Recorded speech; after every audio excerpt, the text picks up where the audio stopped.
Amém, aleluia. Ele é exaltado, né? Glória a Deus por podermos celebrar isso. Os irmãos podem se assentar? Você põe ali.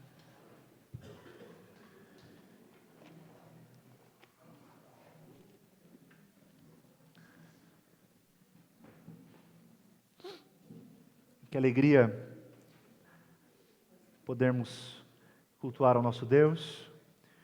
Queremos saudar novamente a todos os nossos irmãos que nos visitam. Como nosso irmão Evandro disse no começo do culto, para nós é uma alegria imensa poder receber cada um de vocês. Amém? Amém. Antes de nós meditarmos na palavra, eu quero fazer uma indicação de um livro que está na nossa biblioteca. O título do livro é Jesus, o Filho de Deus, escrito por D.A. Carson, uma das maiores autoridades que nós temos hoje em Novo Testamento. Então está disponível ali na nossa biblioteca. O irmão que desejar pegar emprestado para fazer a leitura, pode falar depois comigo. Amém? Vamos orar ao nosso Deus, pedir a Ele o direcionamento por esse tempo de pregação. Obrigado, Senhor, pelo privilégio que temos, onde parte da Tua igreja se reúne neste momento. Queremos glorificar e exaltar o Teu nome. Fizemos isso através dos louvores e agora queremos fazer por meio da pregação da Tua palavra. Por isso nós pedimos que o Seu Espírito abra o nosso coração e entendimento para compreendermos aquilo que o Senhor deseja falar conosco nesta noite. É tudo que nós te pedimos. Em nome de Jesus, amém.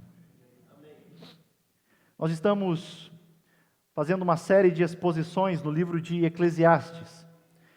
E essa é a 9ª mensagem neste livro.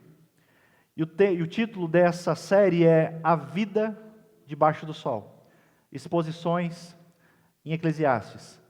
Se os irmãos desejarem acompanhar o restante da série, se encontra em nosso canal no YouTube, Igreja Missionária Luterana Fé e Vida. Amém? Um tempo atrás, depois de eu tanto convidar, um casal de amigos veio até a nossa igreja. E após o culto nós estávamos conversando. E ele decidiu comentar sobre o culto. E ele me disse o seguinte: o culto da igreja de vocês é muito diferente. Eu perguntei por que ele me dizia aquilo.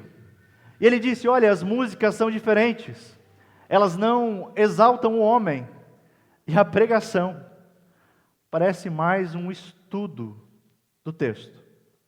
Eu concordei com ele. De fato, o nosso culto é diferente.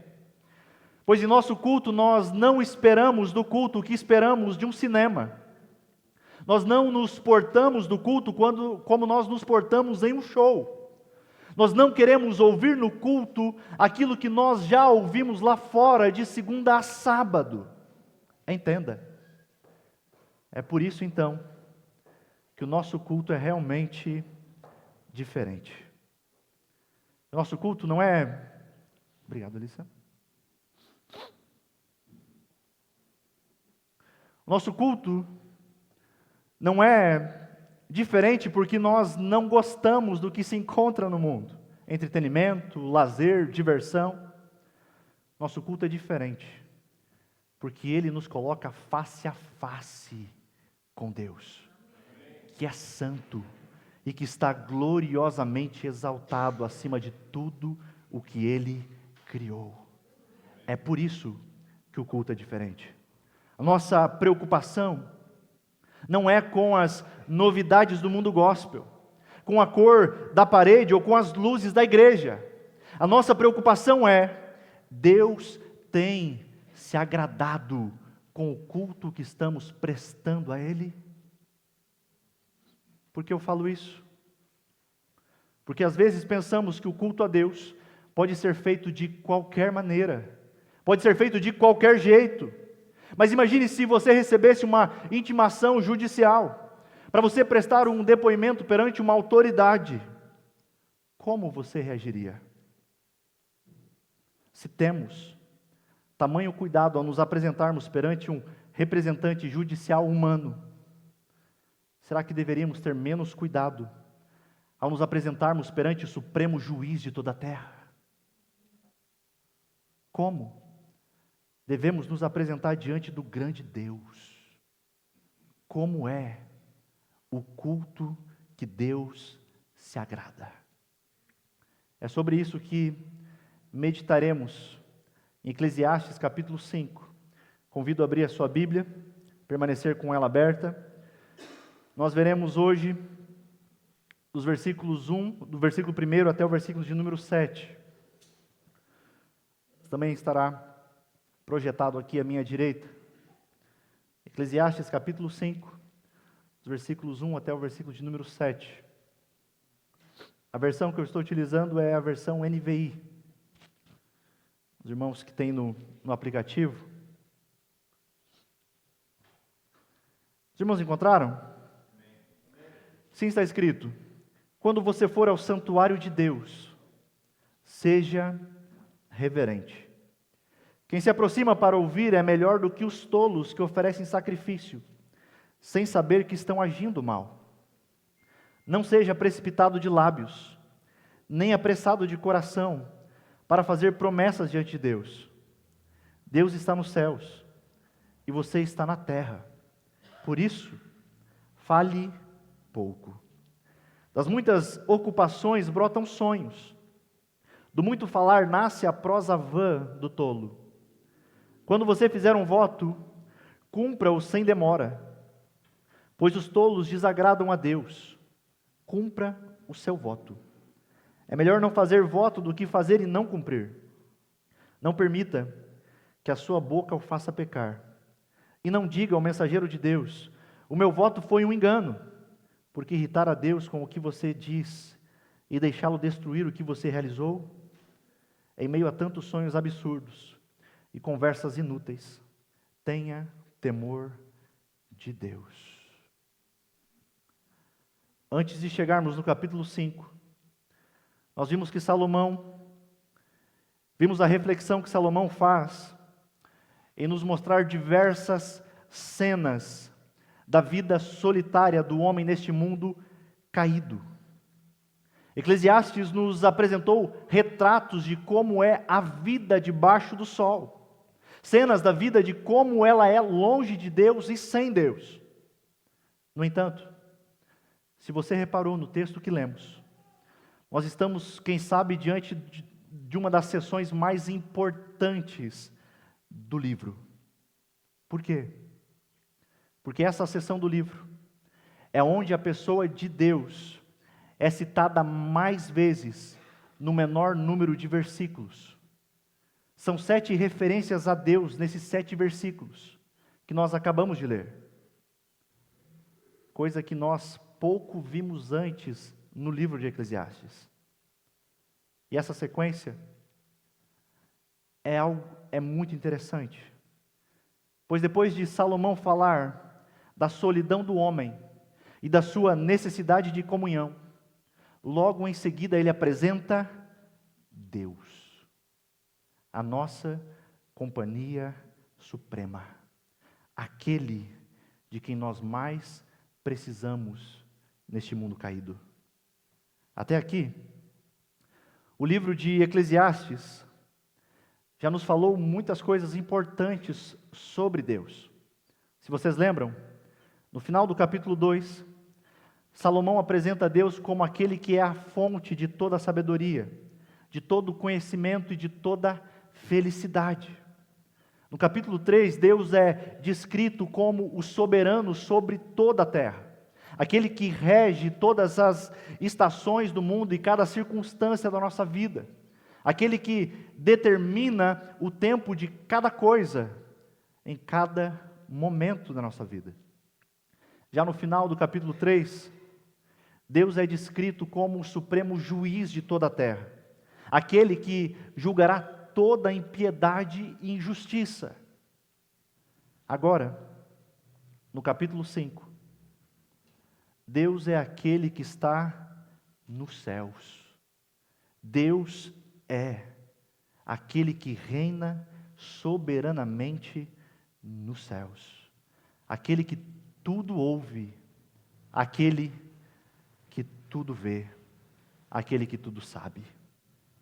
Portanto, antes de considerarmos como é o culto que Deus se agrada, nós precisamos lembrar a quem estamos cultuando.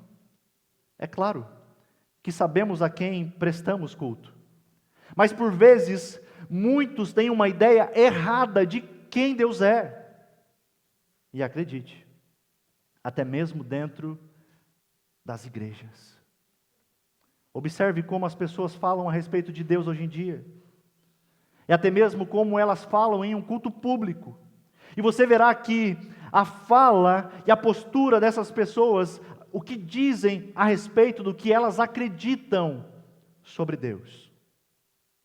Se prestarmos atenção no que é pregado em muitos púlpitos em nosso país, e o que os crentes cantam sobre Deus, nós veremos uma diferença gritante entre o Deus em que essas pessoas cultuam e o Deus que é revelado nas Escrituras.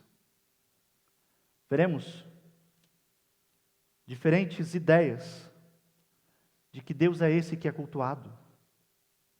Às vezes, ele se parece apenas com um terapeuta, em que falamos apenas dos nossos sentimentos. Parece às vezes que estão falando com um médico, onde falamos apenas das nossas dores. Em outras vezes, esse Deus parece um gerente de banco, onde as pessoas só falam acerca das suas finanças.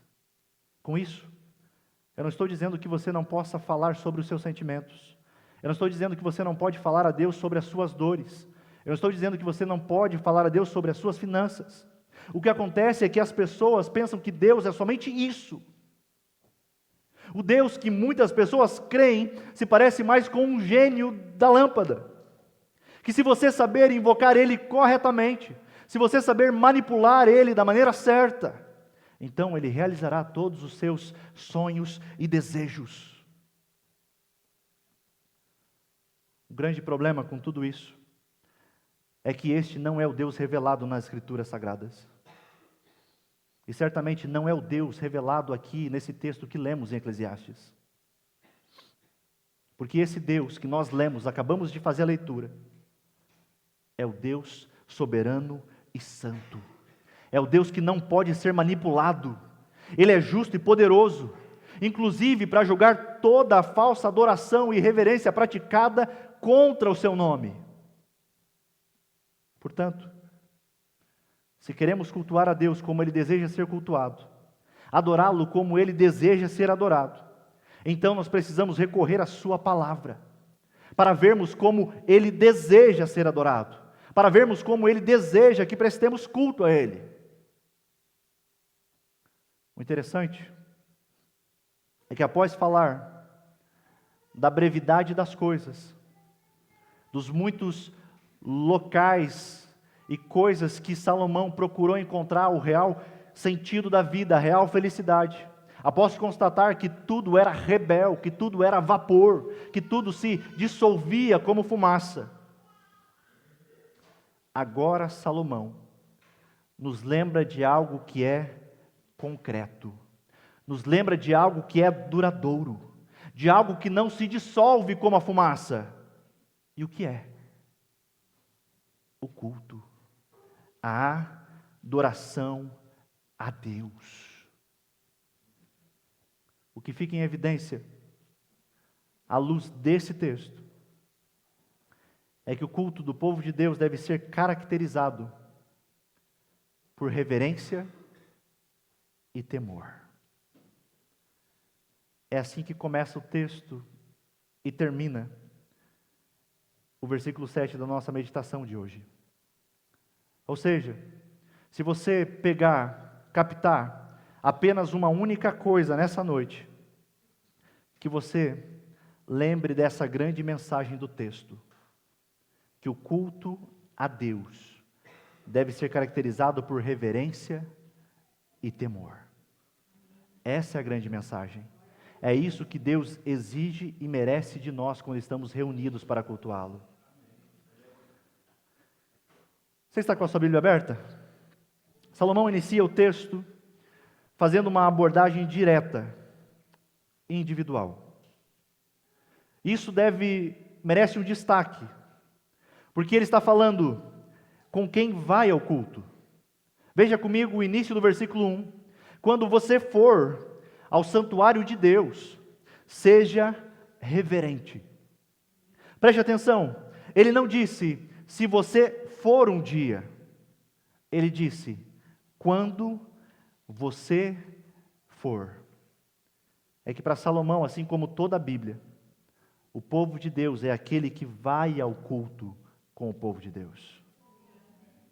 No contexto de Eclesiastes, Salomão tem em mente o templo de Jerusalém, que ele mesmo construiu em obediência às instruções de seu pai Davi. E nos dias de Salomão, as pessoas de todo Israel peregrinavam para aquele lugar, porque o templo era o local de encontro entre Deus e o seu povo. E no templo eram realizados os sacrifícios, pois Deus havia instituído um sistema sacrificial, a fim de lembrar constantemente o povo que havia uma enorme distância entre o homem e Deus. Mas os sacrifícios eram também uma sombra que apontavam para o sacrifício único e perfeito de Cristo. Devemos lembrar que existia todo um sistema em que os sacerdotes deveriam realizar os cultos. Ou seja, eram regras específicas dadas pelo próprio Deus. Se você ler o livro de Levítico, você verá claramente isso. Em toda a Escritura, Deus mostra claramente a maneira como deseja ser adorado. E Ele não permite que ofereçamos a Ele uma falsa adoração, uma adoração centrada em homens, uma adoração centrada no ego humano, uma adoração de qualquer jeito, uma adoração fraca, onde cada um adora da sua maneira. Pois se o culto fosse feito para cada um adorar do seu jeito, Deus não teria rejeitado o culto oferecido por Caim, e muito menos teria se irado com o fogo estranho produzido por Nadab e Abiú. Sabe o que é isso? Deus leva o culto a sério. É claro que nós não precisamos fazer peregrinação a Jerusalém a fim de adorar a Deus de verdade. No contexto da nova aliança, o nosso culto é diferente, mas não é menos sério, não é menos importante. Agora o nosso culto não é geograficamente centrado em Jerusalém. Vocês lembram do encontro de Jesus com a mulher samaritana? Ela faz uma pergunta sobre qual era o lugar certo para adorar. Será que é em Jerusalém ou então no monte? Jesus diz que a adoração já não é mais centralizada em Jerusalém. O culto não está mais limitado a um espaço físico. O que acontece? O que acontecia no templo foi espalhado por toda a terra, para adoradores de todas as tribos, línguas e nações. Você se vê incluso nisso? É porque Cristo se entregou por nós. Podemos nos aproximar agora diante de Deus, em qualquer lugar do planeta para adorar. É isso que o povo de Deus faz aqui, é isso que o povo de Deus faz agora simultaneamente nessa cidade, faz nesse estado e nessa nação. Em toda a terra, o verdadeiro culto pode ser prestado. Por mais que o local de culto tenha mudado, como eu disse, o culto não deixou de ser importante. O culto não deixou de ser algo sério para Deus. Por isso a ordem é: quando você for à casa de Deus, seja reverente. Pode ser que você tenha uma outra versão, só um pouquinho diferente. Talvez ela diga assim: quando você for ao santuário de Deus, guarda o teu pé. É uma metáfora bíblica que nos lembra que há um jeito certo e um jeito errado de se fazer as coisas. Nesse caso, há um culto aceitável e há um culto desprezível. É isso que vemos. Deus não aceita qualquer culto como às vezes pensamos. Outros talvez olham para o culto e dizem: não, isso é desnecessário. Ir à igreja não precisa. Para quê? Esse tipo de pensamento tem sido muito comum em nossos dias. Alguns dizem: eu sou a igreja. E outra: todos os dias são santos. Para quê que eu preciso estar indo nos domingos para a igreja? A verdade é que não existe igreja sozinho. A verdade é que não existe cristão solitário. É claro também que todos os dias são santos, que a nossa vida deve ser um culto perante a Deus, claro. Entretanto, Deus pede ao seu povo um dia da semana para se reunirem para adoração coletiva. Anteriormente era o sábado. No último dia da semana, o culto fechava a semana. Agora, com a obra de Cristo, o dia da adoração passou a ser o domingo. Antes nós vivíamos com a expectativa do descanso que viria. Agora, à luz da obra de Cristo, a sua morte e ressurreição, nós vivemos com a lembrança do descanso que já nos foi dado, da obra perfeita de Cristo. A adoração coletiva é algo sério. Então, como demonstramos essa reverência e temor na prática? Basicamente, Salomão vai nos oferecer 3 formas. A primeira instrução de Salomão é: venha ao culto para ouvir a palavra do seu Deus. Versículo 1. Quando você for ao culto, seja reverente. Quem se aproxima para ouvir é melhor do que os tolos que oferecem sacrifícios sem saber que estão agindo mal. Vamos tomar uma aguinha?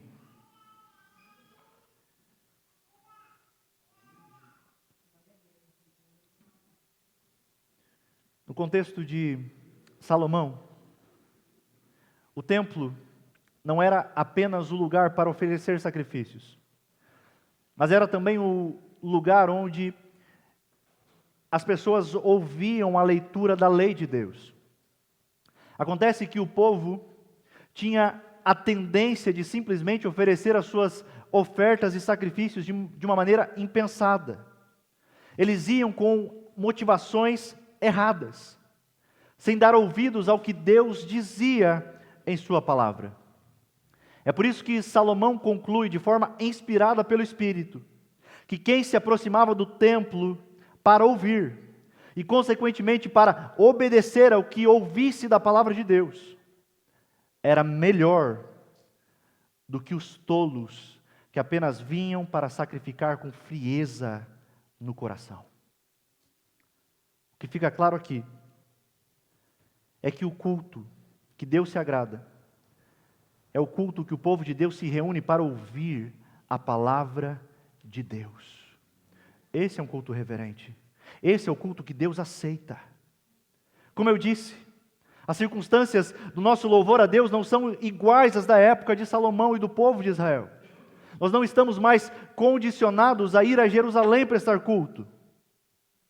E também nem a fazer sacrifícios como eram feitos.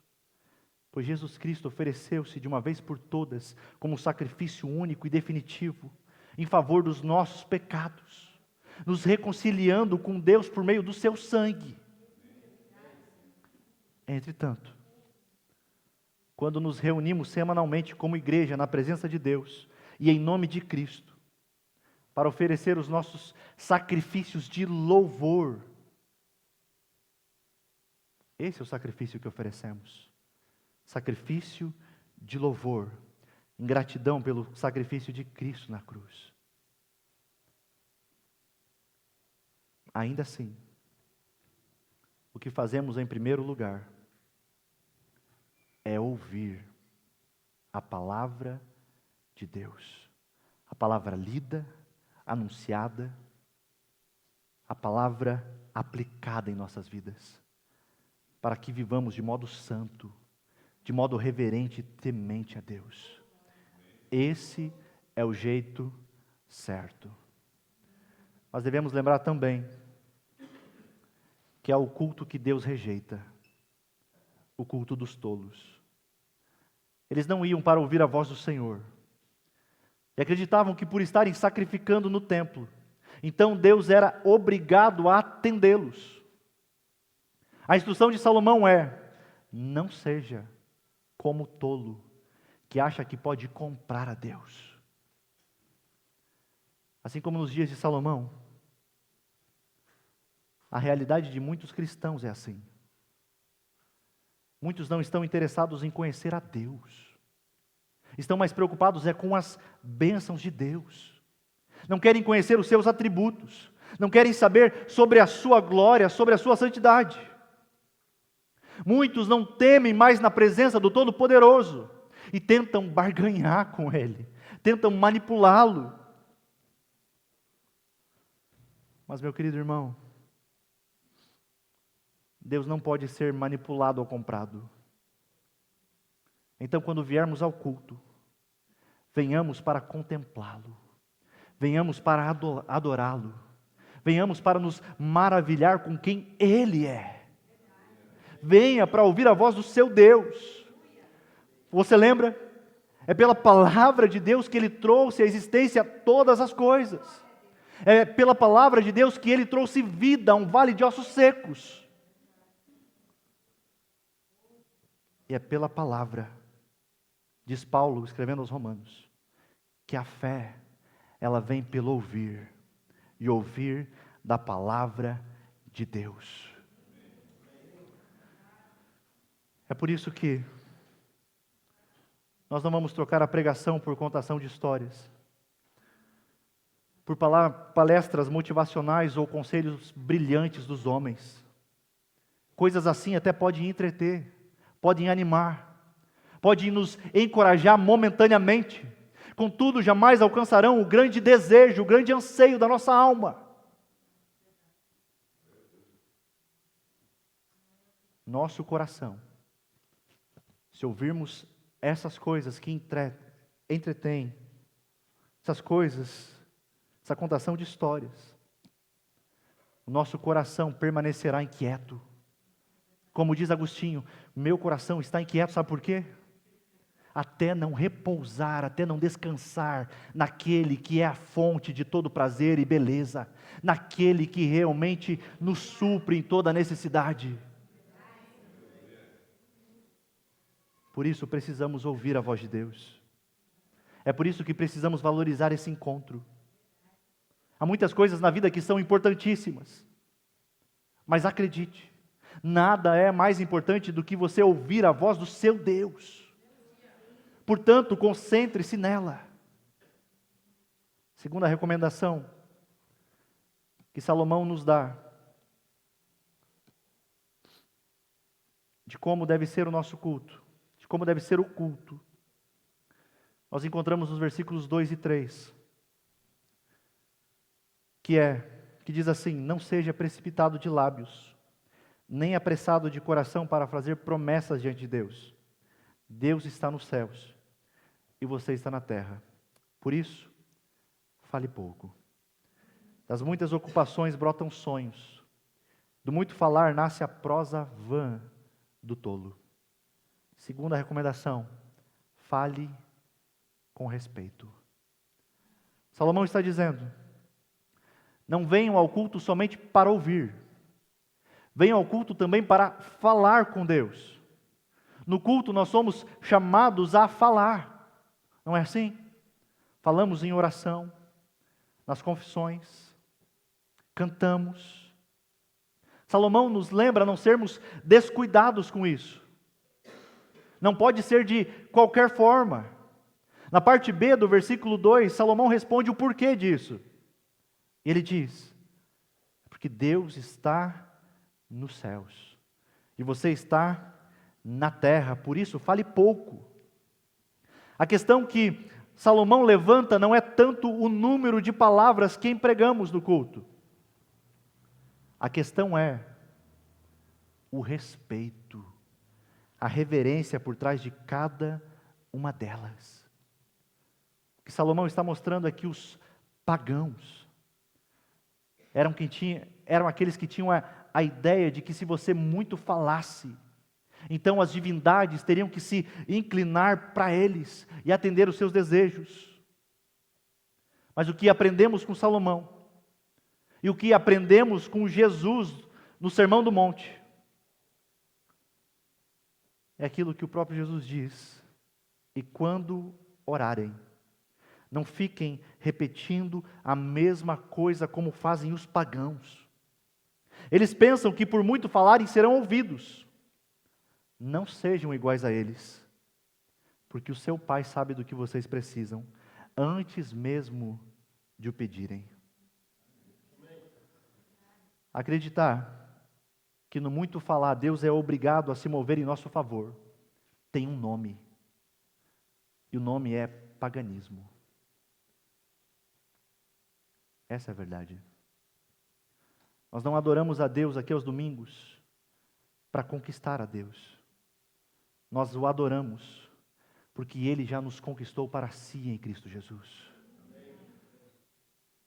Então, enquanto ouvimos a Ele e falamos em adoração e reverência, Ele cuida das nossas necessidades. Não é pelo muito falar, mas é porque Ele é um Pai amoroso, que cuida dos seus filhos, e sabe exatamente o que necessitamos, antes mesmo de pedirmos.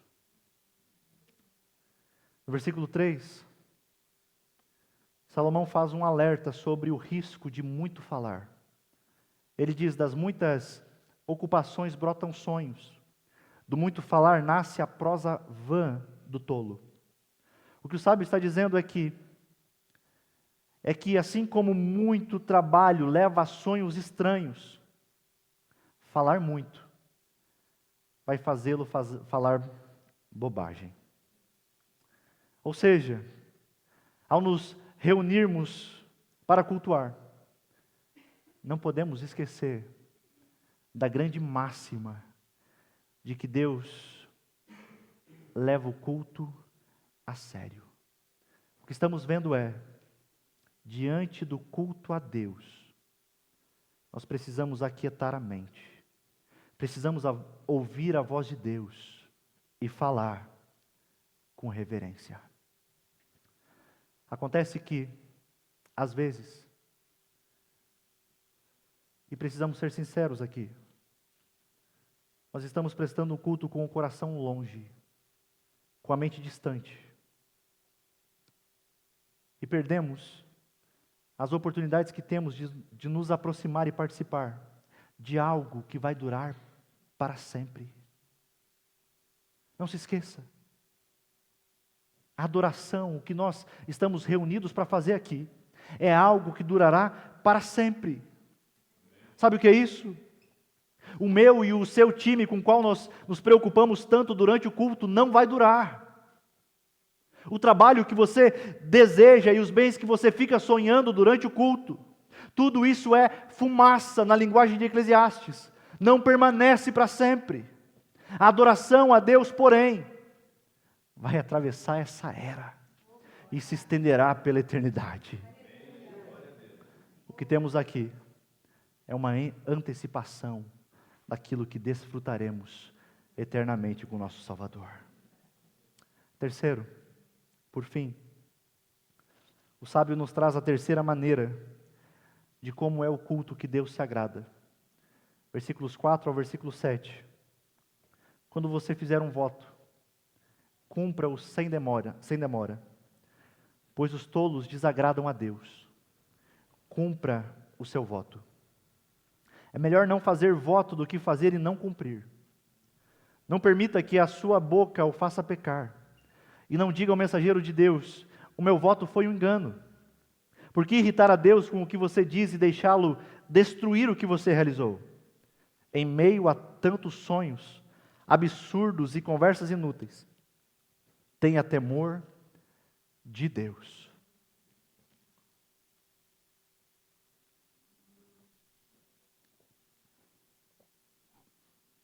A terceira orientação de Salomão em relação ao culto é: venha ao culto para cumprir o que prometeu. Salomão fala de voto. Mas o que é um voto? Basicamente, o voto é uma promessa que nós fazemos a Deus. Há diversos votos, e muitos deles ocorrem em ocasião de culto.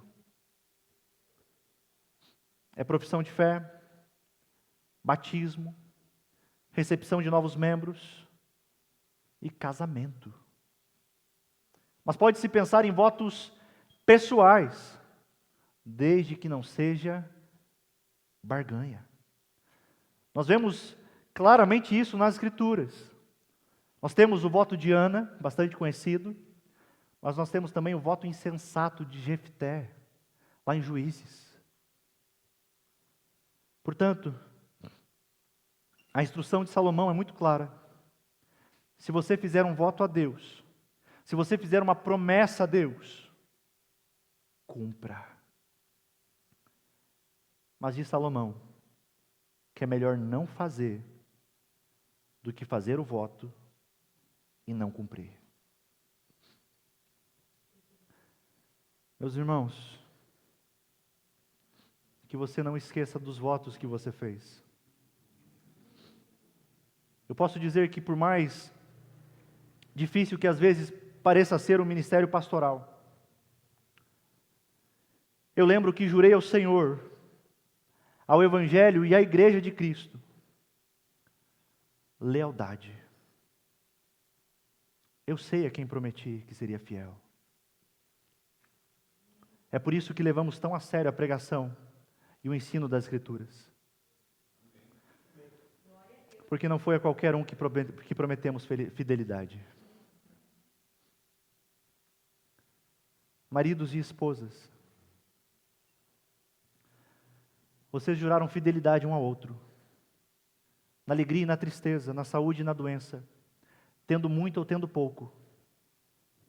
Cumpram seus votos matrimoniais. Aos pais, vocês prometeram perante a igreja criar os seus filhos no temor do Senhor, ensinando-lhes a palavra de Deus, orando com eles e por eles, e levando-os regularmente à igreja.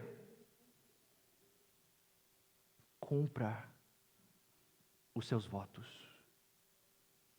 Os que foram batizados mediante a profissão pública de fé,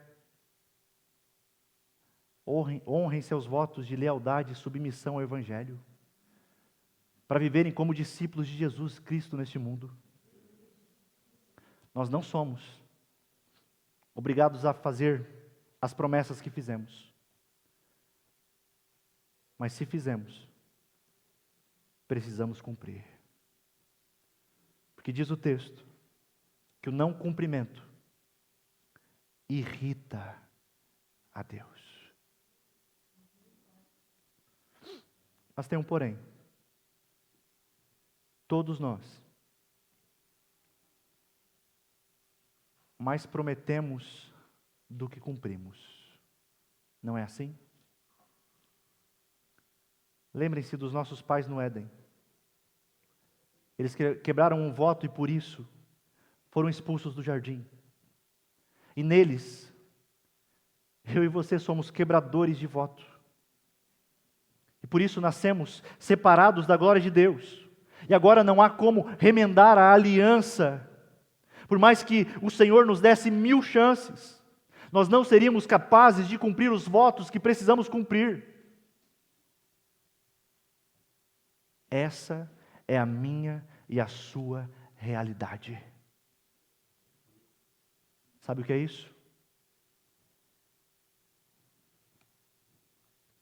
Quando você quebra um voto, quando você quebra uma aliança, o que acontece? Talvez você se desespere por causa disso. E deveria. Porque há um abismo entre Deus e o homem. E que essa aliança não pode ser restaurada por você. Você não pode se chegar novamente até Deus pelos seus meios, pelos seus méritos, pelas suas obras, porque você é autossuficiente, você não pode.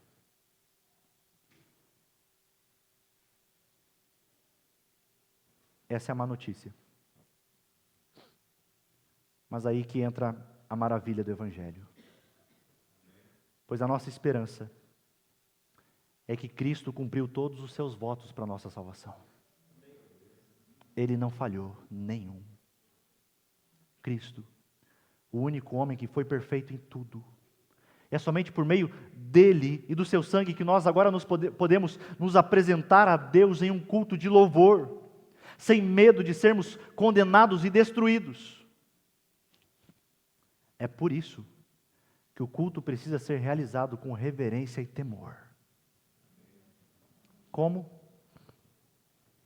Ouvindo a palavra de Deus, falando com reverência e cumprindo o que prometemos. Você gosta de ir ao culto? Amém? Ir ao culto é algo que lhe traz prazer ou é uma obrigação? Seja sincero. Toda semana, Deus lhe oferece esse presente, que é podermos cultuá-lo. E por vezes nós não temos ideia do tamanho desse presente.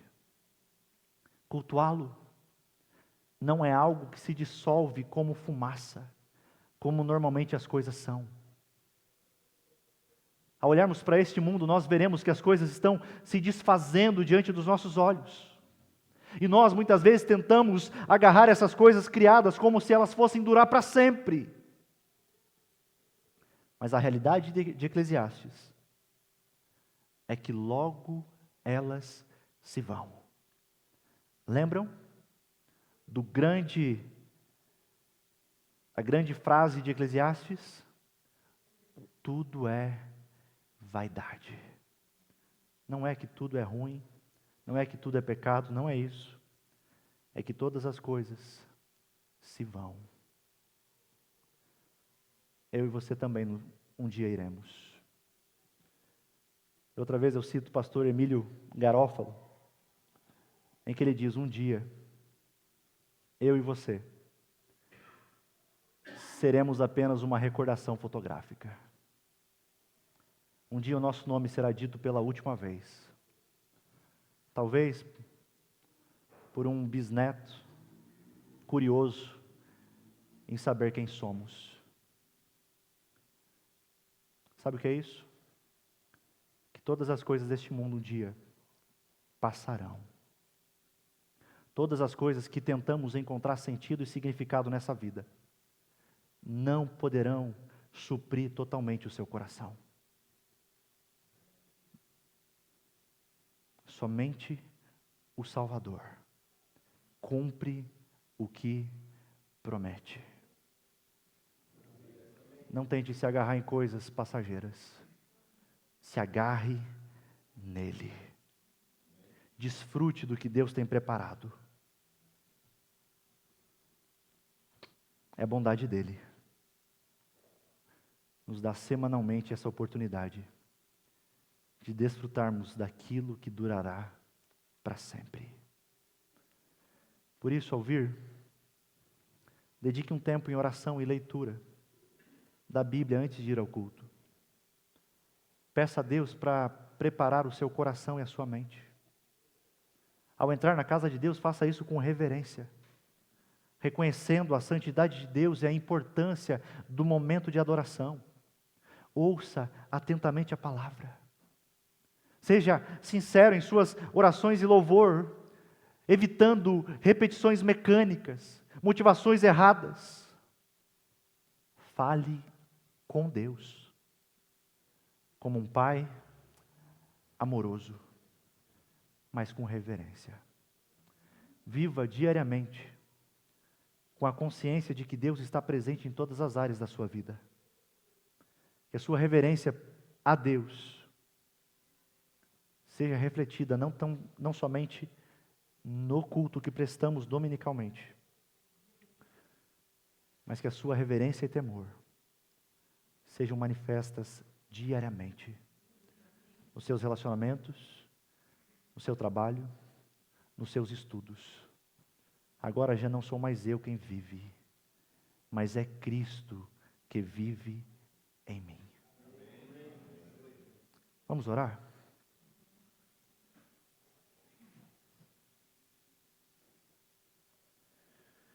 Senhor, ouvimos a instrução da Tua palavra. E nós observamos o quanto o Senhor leva o culto a sério e que não pode ser realizado de qualquer maneira. O Senhor instituiu maneiras de como deseja ser cultuado. E por isso nós te pedimos, Pai, que sempre queremos prestar um culto com reverência e temor, porque nós sabemos a quem estamos prestando culto, que é o grande Deus que está nos céus, o Deus soberano, absoluto sobre tudo e sobre todos. Por isso nos faz temer e tremer diante da Tua presença, pois Tu és um Deus santo, poderoso. Que possamos nos achegar até Ti, para ouvir da Sua palavra. A Sua palavra que é inspirada, que é inerrante. Sua palavra que é como uma espada, que nos fere muitas vezes, mas também sara. Que possamos falar pouco com reverência, não como faziam os pagãos, mas falarmos como filhos, reconhecendo e sabendo que o Senhor sabe exatamente daquilo que precisamos. Que possamos, Pai, cumprir aquilo que prometemos. É o que nós te pedimos, ó Deus, em nome de Jesus.